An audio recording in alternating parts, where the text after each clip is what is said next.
एक रिवायत है जो तब्दील नहीं कर सकता, एक रिवायत है जो तब्दील नहीं कर सकता, मैं तेरे हुक्म की तामील नहीं कर सकता, और रात गुजरी तो ये उक़दा भी खुला है मुझ पर, रात गुजरी तो ये उक़दा भी खुला है मुझ पर, मैं तुझे शेर में तमसील नहीं कर सकता। आदाब अर्ज़ है दोस्तों, कैसे हैं आप लोग? उम्मीद करता हूँ आप सारे दोस्त अच्छे होंगे, खुश होंगे और मज़े में होंगे। दोस्तों, बहुत दिनों से कुछ बच्चे मुझे मैसेज कर रहे थे कि जो कंपल्सरी पेपर होता है उर्दू का यूपीएससी के मेंस में, तो उसका सवालिया पर्चा आप हमें दें। तो मैंने सोचा कि एक वीडियो ही बनाता हूँ, आप सारे लोग देख लीजिएगा। बिल्कुल लेटेस्ट है, जो कि अभी 2022 में इम्तहान हुआ है, तो इसका कंपल्सरी पेपर है उर्दू का। तो मैंने सोचा कि सवालिया पर्चा आप दोस्तों से शेयर करूं। तो आइए दोस्तों, वीडियो का बाज़ाब्ता आगाज करते हैं। तो दोस्तों, यहाँ आ गए क्वेश्चन पेपर पे। आप देख सकते हैं कि सिविल सर्विसेज मेन एग्जाम 2022 का है। ये उर्दू कंपलसरी है। आपको मालूम है कि कंपलसरी पेपर में हमें जस्ट पासिंग मार्क्स चाहिए होता है। 25% मार्क्स हमें ऑब्टेन करना होता है, या नंबर में देखें तो सिर्फ 75 नंबर यानी कि 75 मार्क्स आपको चाहिए आउट ऑफ 300, जैसे आप देख सकते हैं यहाँ पे। और हाँ, मुझे याद आ गई बात, तो मैं आपको बता दूं, इंग्लिश का भी कंपलसरी पेपर होता है, इंग्लिश ज़बान का। तो उसके लिए एक चैनल है द लर्निंग फोरम, वहाँ पे मैं क्वेश्चन पेपर डालूंगा और इसी तरह से डिस्कस करूंगा। ठीक है दोस्तों, तो आप उस चैनल को भी सब्सक्राइब कर सकते हैं। देखिए यहाँ पे मुकर्ररा वक्त 3 घंटे है, कुल मार्क्स जो है 300 है ना। तो अब देखिए कि यहाँ पे हिदायत है, जो कि आप अपना पढ़ लीजिएगा, है ना। अगर सारी चीज़ों को पढ़ूंगा तो ऐसे में बहुत टाइम लग जाएगा। तो ये सवालात आप पढ़ लीजिएगा, मतलब इंस्ट्रक्शंस, हिदायत आप पढ़ लीजिए। ठीक है, आगे बढ़ते हैं। ये इंग्लिश में दिया हुआ है, तो इंग्लिश में भी पढ़ सकते हैं आप। सेम चीज़ है, सेम इंस्ट्रक्शन है। अब यहाँ से सवालात शुरू होते हैं। देखिए, ये 100 मार्क्स का है, एक सवाल 100 मार्क्स का है। क्या कहा गया है कि मंदरजा झैल में से किसी एक उन्वान पर तकरीबन 600 अल्फाज पर मुश्तमिल मजमून लिखिए। 600 अल्फाज पर आप मजमून लिखेंगे, एस्से लिखेंगे, तो 5 पेज से ज़्यादा लिखना होगा, 5.5 ऐसा, इस तरह से आपको करना होगा। तो तभी आपका 600 पेज होगा, है ना, मतलब 600 वर्ड्स होगा। तो आप 5 पेज का जो है लिखने की प्रैक्टिस आप कर दें कि इतना बड़ा आप ऐसे लिख पाएँ।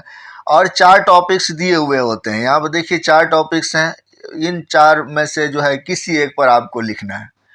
तो देखिए कि यहाँ पे आप देख सकते होंगे ए नंबर में क्या दिया हुआ है।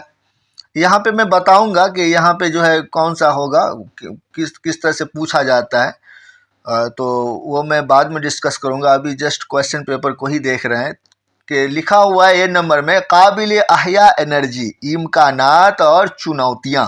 चुनौतियाँ हिंदी वर्ड है, आप जानती होंगे, चैलेंजेस जिसको बोलते हैं। तो इस पर आपको मजमून लिखना है, एस्से लिखना है, ठीक है, और 600 अल्फाज में लिखना है। तो आप मतलब तो समझते ही होंगे। बहुत सारे ऐसे लोग होते हैं जिनका उर्दू ऑप्शनल नहीं होता, ऑप्शनल कुछ और होता है, लेकिन ज़बान के पेपर में, हिंदुस्तानी ज़बानों के पेपर में वो उर्दू रख लेते हैं, उर्दू थोड़े बहुत पढ़े हुए होते हैं। तो रीन्यूएबल एनर्जी, ठीक है, स्कोप एंड चैलेंजेस, ये इस पर आपको लिखना है। देखिए बी नंबर है ना, तरसील में इनकलाब की अहमियत, तरसील में इनकलाब की अहमियत, यानी इसका मतलब ये हो गया कि significance of the revolution in transmission, ये मतलब हुआ। तो इसमें आपको लिखना है, चारों में से कोई एक आप सेलेक्ट कर लें जो आपको आसान लगे। देखिए सी नंबर, खेलों की बढ़ती तिजारत साजी, ठीक है। तो कॉमर्शलाइजेशन होता है, आप जानते होंगे, तो वो बढ़ता जा रहा है खेल में, तो उसको आपको लिखना है यहाँ पे। खान पान का सेहत पे असर, बिल्कुल एकदम आसान सा है, इस पर कोई भी लिख सकता है, ठीक है। Effect of food on health sorry. देखिए दोस्तों, ये दूसरे नंबर का सवाल है नंबर 2 क्या कह रहा है कि मुंदरजा झैल इक़्तिबासात को गौर से पढ़िए और इसकी बुनियाद पर नीचे दिए गए सवालात के जवाब इख्तिसार के साथ लिखिए। यानी आपको पढ़ना है, ये पढ़ने के बाद इस पर बेस्ड कुछ क्वेश्चंस दिए हुए हैं यहाँ नीचे, उसका जवाब आपको लिखना है। देखिए ये अभी चल ही रहा है, बड़ा सा है, और यहाँ से सवालात शुरू हो गए। देखिए ये सारे सवालात हैं, इसके जवाब आपको लिखने हैं। ठीक है दोस्तों, देखिए क्या क्या सवालात पूछे गए हैं। सवाल पूछ रहा है कि नौ आबादियाती निज़ाम में एदाद व शुमार की क्या अहमियत है। ठीक है, तो आप समझ ही गए होंगे नौ आबादियाती निज़ाम क्या है, इस सारा मालूम होगा आपको। आप इसको ऐसे कह सकते हैं कि importance of data in new demographic system, ऐसा कह सकते हैं। उसी तरह से बी नंबर देखिए, यहाँ भी है नौ आबादियाती मालूमात के लिए नक्शे क्यों अहम है ना। Why is the map is essential for new demographic information और डेटा, ऐसा आप कह सकते हैं। देखिए आगे यहाँ पे आते हैं, यहाँ भी वही सवाल है, नौ आबादियाती को लेकर के कई बार सवाल पूछे, यहाँ भी है। वो इसलिए क्योंकि इसमें जो जिक्र हुआ है ना इस इक़्तिबास में, तो आप पढ़ेंगे तो वो सारा सवाल आपको यहीं से मिल जाएगा, उसी में से, आपको अलग से कुछ करने की ज़रूरत नहीं। सी नंबर देखिए, नौ आबादी मालूमात शहरकारी का मुताला किस तरह किया जाता है। How urbanisation is started with new demographic data, ऐसा आप कह सकते हैं। फिर देखिए मुअर्रिखीन, मुअर्रिखीन किसको कहते हैं, मुअर्रिख यानी तारीख लिखने वाले को मुअर्रिख कहते हैं, उसका पूरा मुअर्रिखीन है। मैं क्यों मानते हैं कि एदाद व शुमार गुमराह कुन हो सकते हैं, तो सिंपल है, इसमें कोई भी लिख दे समझ सकता है, सवाल समझने में कोई दिक्कत नहीं है। नौ आबादियाती हुक्काम की महसूल की पॉलिसी क्या थी। महसूल आप जानते हैं, रेवेन्यू जिसको बोलते हैं, है ना। आप इसको मतलब ऐसे समझ सकते हैं, what was the revenue policy of new demographic authorities, आप ऐसे समझ सकते हैं। फिर आप देखिए कि ये 3 नंबर है, मुंदरजा झैल इक़्तिबास की तलखीस, तलखीस means abstract, abstract means summary, जानते होंगे आप। 1/3 यानी 1/3 में लिखना है, जितना भी लिखा हुआ है। ठीक इसी तरह से इंग्लिश में भी होता है, तो वहाँ पे मैं आपको दिखाऊंगा सेम चीज़ एज इट इज़। तो यहाँ पर आप इसको जो है 1/3 में लिखना है, 1/3 में जितना है उसको 3 हिस्से में बांट दीजिए, एक हिस्से में उसको थोड़ा सा वैसा करके लिखना है। और क्या कि यहाँ पे आपको क्या है ना, अनुमान नहीं डालना है, कोई अनुमान कायम करने की ज़रूरत नहीं है। तो बहुत ही ये सॉरी, बहुत ही उस लेवल पे है कि जिनका उर्दू ऑप्शनल होता है तो उनको कभी भी पढ़ने की ज़रूरत नहीं होती है, उनमें कोई दिक्कत ही नहीं होती, जिनका उर्दू ऑप्शनल है। जिनका उर्दू ऑप्शनल नहीं है तो उनको एक आध बार देखना होता है कि भाई किस तरह से सवाल पूछे जा रहे हैं, तो यही है। और उधर भी इंग्लिश में भी जिनका इंग्लिश मीडियम है तो इंग्लिश कंपलसरी को वो क्या देखेगा, कुछ भी नहीं है वहाँ पे। कौन सा वहाँ से हमारा मार्क्स ऐड हो रहा है जो आदमी परेशान होगा, पास ही तो करने हैं, तो कभी नहीं भी पढ़ेगा तब भी पास हो जाएगा। इसी तरह से यहाँ जिनका उर्दू ऑप्शनल है वो कभी नहीं भी पढ़ेगा तब भी पास हो जाएगा, पासिंग मार्क्स ही तो लाना है। इसके लिए कुछ बच्चे परेशान हो रहे थे कि क्या होगा कैसे होगा, तो उर्दू का तो कोई मसला ही नहीं है, बाकी इंग्लिश को देख सकते हैं आप लोग, क्योंकि कई बार हिंदी मीडियम से होते हैं या गांव देहात से होते हैं, उनकी इंग्लिश बहुत अच्छी नहीं होती है, तो ऐसे में उनको देखना पड़ सकता है।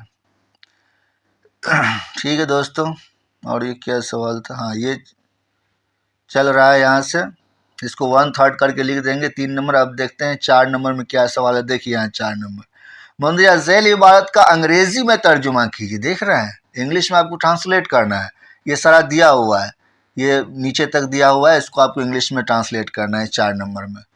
तो ये प्रेमचंद के बारे में लिखा हुआ है, देख ही सकते हैं, प्रेमचंद ने कहा था कहानियों को मतलब पढ़ेंगे नहीं और ट्रांसलेट भी नहीं करेंगे, ठीक है, क्वेश्चन सिर्फ दिखा रहा हूँ आपको। ये पूरा दिया हुआ है, इसको आपको इंग्लिश में तर्जुमा करना है। यहाँ देखिए उर्दू में तर्जुमा करने के लिए कह रहा है 5 नंबर में, हस्ब झैल इक़्तिबास का उर्दू में तर्जुमा कीजिए, या लिखा हुआ है, और इसको जो है एकदम आसान होता है। ये देखिए एक सेंटेंस पढ़ रहा सोक्रेट्स यानी वो सुकरात को ही सोक्रेट्स बोलते हैं इंग्लिश में, was one of the celebrated Greek thinkers who became very influential in the development of Greek philosophy in particular and Western philosophy in general। कौन सी बड़ी बात है, कोई भी एक बच्चा भी उसको उर्दू में लिख देगा। देखिए आगे बढ़ते हैं, ये इतना सा दिया हुआ है, इसको आपको उर्दू में करना है। थोड़ा सा यहाँ पे देखिए क्या लिखा हुआ है 6 नंबर में कि मंदजा झैल सवालों के जवाब लिखिए। देखिए ग्रामर से क्वेश्चन पूछा गया है, थोड़ा सा 10 नंबर, मतलब एक सवाल 2 मार्क्स का है तो 10 हो गए टोटल। इसमें खास की तारीफ बयान करिए, मतलब इसमें खास है, प्रॉपर नाउन कौन नहीं जानता है, ठीक है, तो प्रॉपर नाउन इसमें खास होगी, इसमें नाम को कहते हैं। फेल मुताद्दी, फेल मुताद्दी क्या, यानी कि ट्रांसिटिव वर्ब को कहते हैं फेल मुताद्दी। तो आप ट्रांसिटिव वर्ब क्या है आप देख लीजिएगा, ठीक है, ये मतलब बच्चों वाला है। ज़मीर गायब, ज़मीर गायब, ज़मीर किसको कहते हैं, ज़मीर कहते हैं प्रोनाउन को, है ना। तो ज़मीर गायब मतलब जो नहीं है तो वो ज़मीर गायब है। जैसे कि फलानी एक मेहनती लड़की है, फलानी एक मेहनती लड़की है, वो फलाने जगह रहती है। तो अब जो वो आया तो वो ऐसे पर्सन के लिए आया है जो कि यहाँ पे हाजिर नहीं, जो गायब है, तो इसको हम कह दिए ज़मीर गायब। राम मेरा दोस्त है, वो पटना में रहता है, ठीक है, तो अब वो हो गया यहाँ पे ज़मीर गायब। तो कुछ नहीं है इसमें, कोई बच्चों वाला है सारा। जो नहीं है उसके लिए अगर हम कोई ज़मीर इस्तेमाल करेंगे ज़मीर गायब होगी। दर्ज झैल मुहावरों को जुमलों में इस्तेमाल करिए। खाक में मिलाना, खाक में मिलाना हर कोई बोलता है, ये खाकी कसम तेरे को खाक में मिला दूंगा, कोई मूवी में बोला है दूसरे किसी साहब ने, अजय देवगन ने, सिंघम मूवी में, सिंघम में कौन सा मूवी है। तो खाक में मिलाना मतलब ख़त्म कर देना। हाथ पैर फूलना मतलब कि हिम्मत पस्त हो जाना, हर किसी को मालूम है। मुस्तकबिल की तारीफ, पास्ट का तारीफ करना है, मतलब पास्ट कर रहा हूँ, फ्यूचर की तारीफ करनी है। फिर तारीफ करनी है क्या, बताना है कि भाई कोई भी ऐसा काम है जिससे कि आने वाले ज़माने में इल्म होता है। ये सारी बातें आप खुद ही लिख सकते हैं। देखिए यहाँ पे और दिया हुआ है कि बी नंबर, दर्ज झैल अल्फाज के वाहिद लिखिए, जमा दिया हुआ है। देखिए कोई बच्चों वाला है, अमर, कोई अम्र का उमूर होता है, खातून खवातीन कुतुब, तो किताब है, वक्त औकात है, सबब असबाब है। देखिए सी नंबर क्या कह रहा है, दर्ज झैल सवालों के जवाब लिखिए और मिसालें भी पेश करिए। इस्तारा की तारीफ, तो इस्तारा आप जानते हैं, तशबीह हो इस्तारा, जिनका उर्दू मीडियम है, मतलब उर्दू ऑप्शनल जिनका है, उनको बहुत अच्छी तरह से मालूम है। तो तशबीह हो इस्तारा किया है, तो इस्तारा कहते हैं कि भाई किसी लफ्ज़ का हकीकी मतलब न लेकर कोई इस्ताराती मतलब लिया जाए। जैसे अगर मैं कहता हूँ कि कोई अगर नाम उठा लें, फ़र्ज़ी नाम उठा रहा हूँ, जैसे एक नाम है सायमा, अगर मैं कहता हूँ कि सायमा बेवकूफ़ है, तो ये तो हुआ कि मतलब कि सीधी सी बात कि हमने उसको बेवकूफ़ कहा है, इसमें कोई इस्तारा नहीं। लेकिन अगर हम कहते हैं मोहन जो है गधा है, ठीक है, मोहन गधा है, क्या मतलब हुआ मोहन गधा है, यानी मोहन को हम बेवकूफ़ कह रहे हैं। जो गधा वर्ड है, गधा एक जानवर का वर्ड, जानवर का नाम है, लेकिन इस वर्ड का हकीकी मतलब नहीं वहाँ पे इस्तेमाल हुआ है कि मोहन गधा हो गया। भाई मोहन तो इंसान है, तो गधा कैसे हो गया, गधा के 4 पैर होते हैं, मोहन के तो 2 ही पैर है, ठीक है ना, तो कैसे हो गए। तो हम यहाँ क्या किए, इस्ताराती मतलब लिए कि वो जो है गधा है यानी कि बेवकूफ़ है। तो इसी तरह से आप देखेंगे कि बहुत सारे ऐसे वर्ड्स इस्तेमाल होते हैं जो अपना हकीकी मतलब के अलावा दूसरे इस्ताराती मतलब में इस्तेमाल होते हैं, ठीक है। जैसे अगर हम, और भी बहुत सारे हैं, एक एग्जांपल और देता हूँ, उर्दू का फलां प्रोफेसर इबलीस है। अगर मैं कहता हूँ कि उर्दू का फलां प्रोफेसर जो है वो इबलीस है, तब क्या मतलब हो गया, इबलीस हो गया क्या, जी नहीं। इबलीस इसलिए कहा गया क्योंकि इबलीस का लक्षण, उनके करतूत ऐसे हैं कि उनको इबलीस कहा गया। तो इस तरह के मतलब को हम कहते हैं इस्ताराती मतलब, ठीक है। तो इसी तरह से काफिया किसको कहते हैं, जो कि वो काफिया है, जान ही रहे हैं आप, काफिया रदीफ। काता किसको कहते हैं, 4 मिसरे का होता है। और मतला और मक्ता में क्या फ़र्क है, तो ये आप देख सकते हैं कि गज़ल की तारीफ़ तो एक बिल्कुल बच्चों वाला होता है कि इसमें कोई ये बात नहीं होती कि आपको बहुत सोचना पड़ेगा। तो बहुत सारे लोग बोल रखे हैं, देखिए फ़िराक गोरखपुरी के कलाम की खूबियों के बारे में भी पूछा है कि वो भी आप थोड़ा सा लिख दीजिए। फिराक गोरखपुरी के बारे में। तो बस यही ख़त्म होगी, इतना सा है इसमें। बस आपको 75 मार्क्स लाने हैं, 300 में से 75 मार्क्स, 75/300, ठीक है। इतना सा मार्क्स लाने हैं आपको पास होने के लिए, और कुछ नहीं है इसमें। चलिए दोस्तों, ठीक है, मिलते हैं किसी नए वीडियो में। अपना बहुत सारा ख्याल रखिए दोस्तों। अगर चैनल सब्सक्राइब नहीं किया है तो प्लीज़ सब्सक्राइब कर लें। अल्लाह हाफिज़।